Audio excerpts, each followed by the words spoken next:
We are going to show you how to prepare histological tissue samples. That is, the steps involved for sample preparation to get you from a piece of tissue like this that comes in this pot, which has been sent by the clinicians from a patient, to a sustainable section. That is, to embed the tissue into paraffin blocks for histological sectioning afterwards, and to study the microscopic anatomy of the tissues and cells to provide a final diagnosis.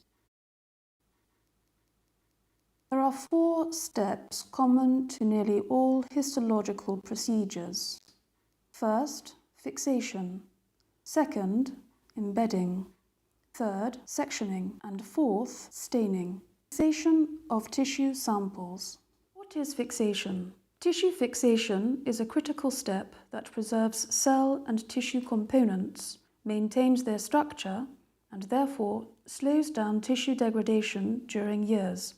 The 2 main mechanisms of fixation are cross-linking and coagulation. Cross-linking involves covalent bond formation both within proteins and between them, which causes tissue to stiffen and therefore resist degradation.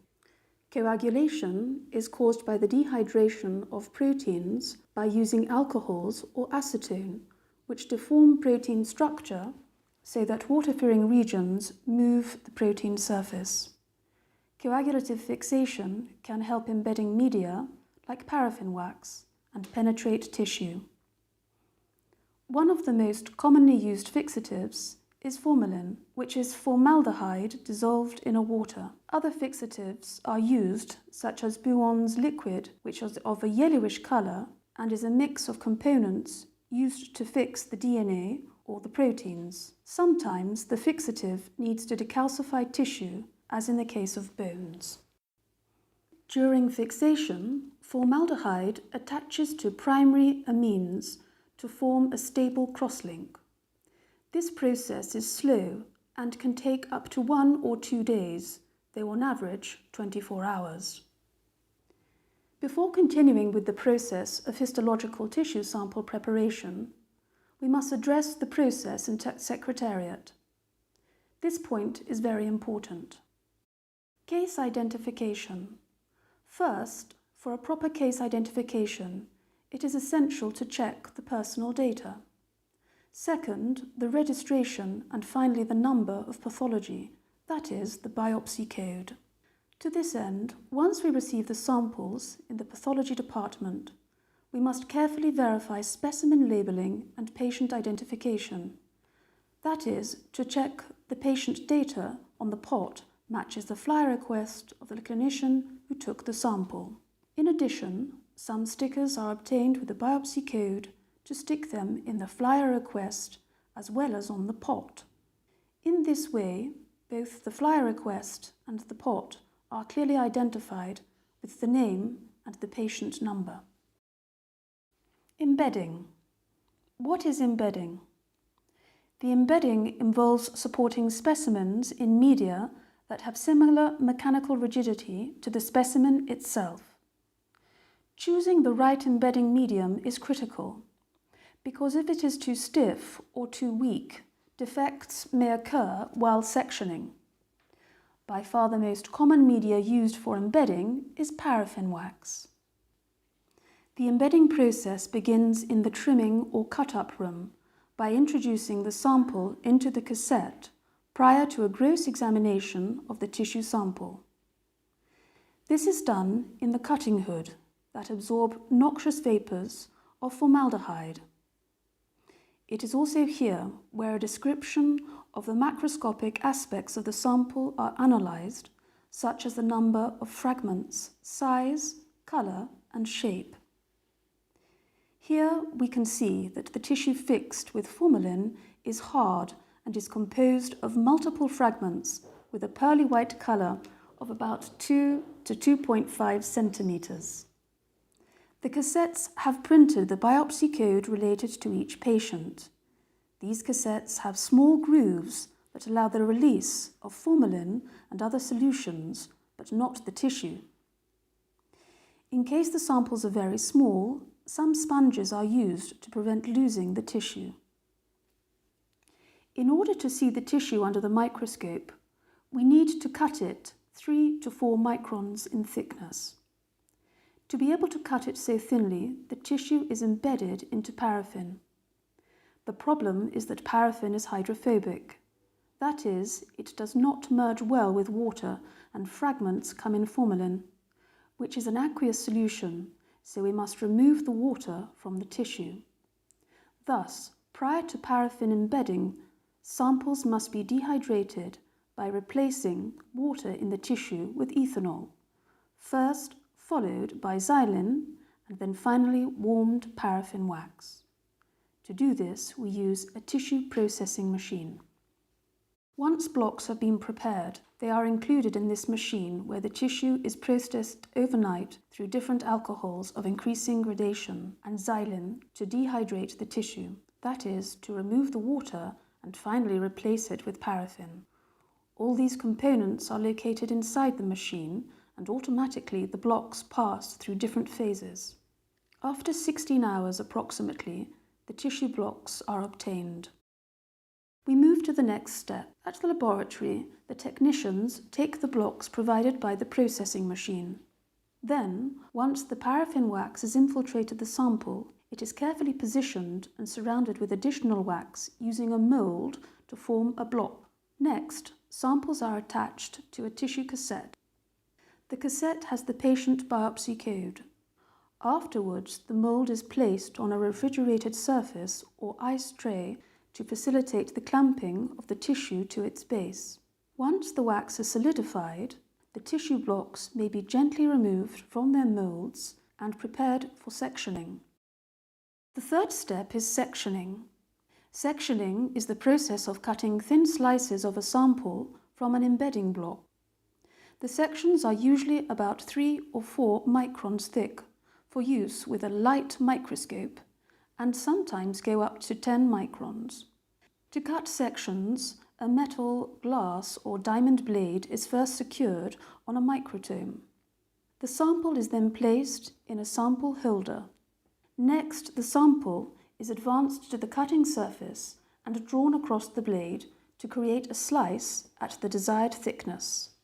Sections will amass as thin ribbons, which can be placed on a glass slide. Following sectioning, samples are placed on slides.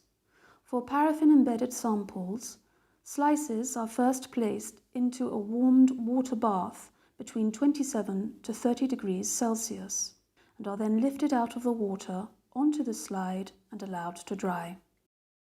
Biological tissue has very little inherent contrast, so after histology, slides are usually stained with dyes or antibodies to both increase the contrast of the tissue and highlight morphology or specific proteins. This allows us to distinguish some specific features of interest depending on the type of tissue and the stain used. There are many different histology stains in use, but all of them are aqueous solutions. Thus, prior to the staining, the sections must be free of wax to allow aqueous solutions to penetrate. This is done by putting the slides in the oven at 60 degrees Celsius to melt the paraffin. Then, slides should be hydrated by passing the slides through graded alcoholic solutions and clearing the tissue for 1 to 5 minutes in each. Now they are ready for staining. The most common stain performed is hematoxylin and eosin, or H&E. Hematoxylin stains the nuclei of cells blue, and eosin stains the cytoplasm pink, revealing cellular morphology of tissues. Because it is so common, there are automated machines like this to reproducibly stain numerous sections with H&E, as well as the previous steps of dewaxing paraffin sections and tissue hydration. The whole process takes about 1.5 hours. Cover slipping, sealing and mounting.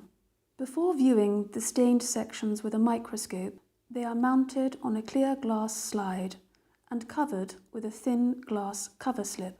The cover slip is often glued to the microscope slide in order to seal off the specimen from contamination and decay.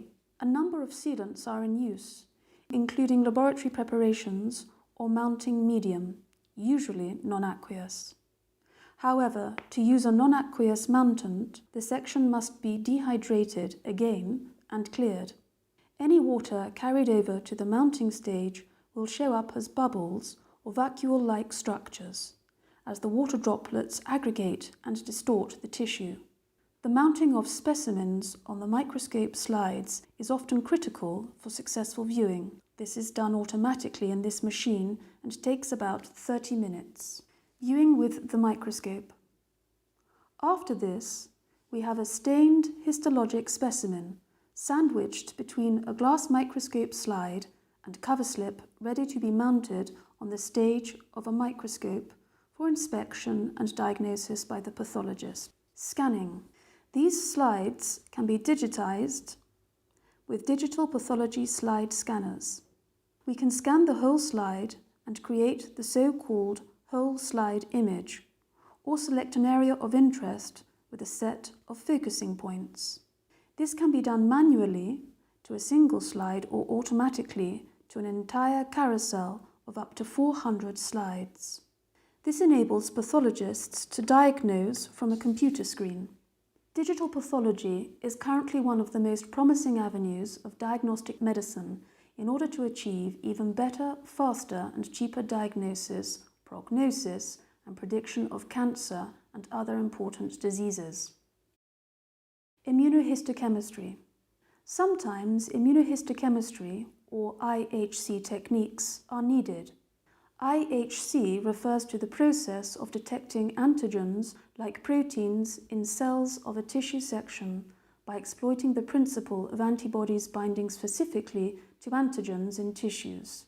IHC staining is widely used in the diagnosis of abnormal cells such as those found in cancerous tumours.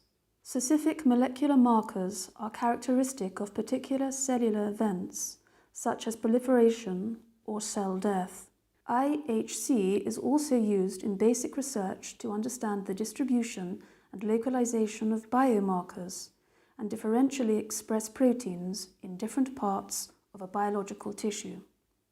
Here, for breast carcinoma, we usually do estrogen or progesterone receptors, as well as p53 and cytokeratins 19. All these stained samples may be also scanned and evaluated through the digital image from a computer screen. Histological tissue sample preparation from a small cylinder of tissues to its diagnosis.